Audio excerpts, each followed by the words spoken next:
Biragoye gukunda umuntu utakwitayeho, uba umeze nk'umuntu utazi inzira anyuramo, murahura ukavuga cyane ngo akwiteho,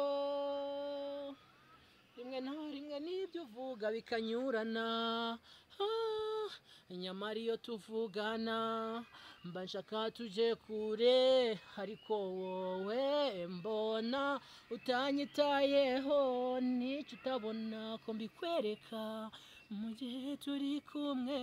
mivugire yanjye mikorere yanjye ni wowe wiganzamo, n'icyo utabona.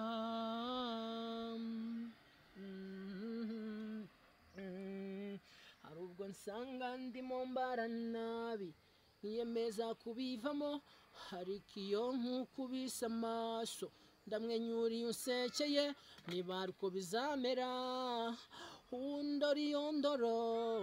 bigatuma nguma kwizera ko rimwe bizashoboka, nyamara iyo tuvugana mba nshaka tujye kure, ariko wowe mbona utanyitayeho, n'icyo utabona ko mbikwereka mu gihe turi kumwe, mivugire yanjye mikorere yanjye ni wowe wiganzamo, n'icyo utabona, n'icyo utabona ko mbikwereka mu gihe turi kumwe, mivugire yanjye mikorere yanjye ni wowe wiganzamo, n'icyo utabona.